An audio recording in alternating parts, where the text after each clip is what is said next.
How do you feel better while prospecting? All right, on October 10th, 2022, I made a commitment to myself and my family. 5 things. I put 5 things in place. Thing number 1, I quit drinking alcohol. All right, I quit drinking. I didn't drink a lot, but I would drink like 1 or 2 every couple of days, and it just made my mind feel not right. 2, I quit drinking pop. That's a Midwestern thing. Soda, for the rest of you people out there that don't like the word pop or are laughing at me right now. I drink a lot. I would probably drink on the equivalent of like 1 large McDonald's Diet Coke. Diet Coke was my thing. That's the hardest thing to cut, by the way, for me, was the Diet Coke. Totally cut it out.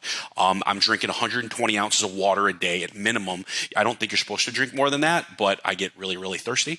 And then thing number 4 is no eating after 8. All right, no eating after 8. Got to have the body work off those calories. And I'm probably going to add in intermittent fasting because that worked really well for me back in 2019 and 20 pre-pandemic.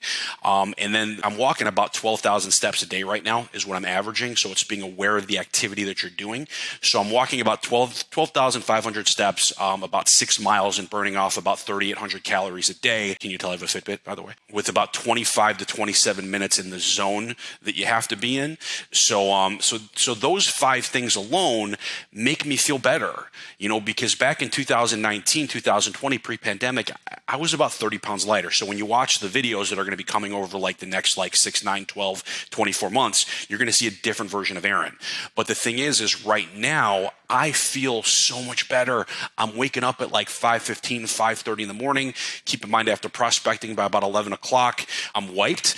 But I'm waking up 5:15, 5:30, or I should say 5:15 or 5:30, realistically. I'm taking a walk around the block, which is about a 20 to 25 minute walk. It's gorgeous out here in Florida, by the way, that early in the morning. I come back. I've actually have this boxing thing that I've been working with. It's called Dribble Up. And I punch for about 15 minutes, which is awesome to get my aggression out. Then what I'll do is I'll have a cup of coffee and I will do my declarations for the day. I have a little goal sheet I think I've probably shared with you guys before. Gratitude, goals for the day, yada, yada, yada. But my favorite part about what I'm doing, and the one thing I've committed to, is I make my kids breakfast every morning. So every morning, around 6:30, 6:45, I start cooking. They come down and they have breakfast every morning. And I let my wife sleep in a little bit later as well. So she deserves getting a little extra sleep. She puts up with me, for gosh sake. So between the 5 things that I'm doing health-wise, the mindset stuff, spending time with my family, actively spending time with my family, I should say, and being present, okay? That's so important. I feel so much better. So by the time 8 o'clock rolls around in the morning, I'm ready to pick up the phones, rock and roll, make some money, and call it a day.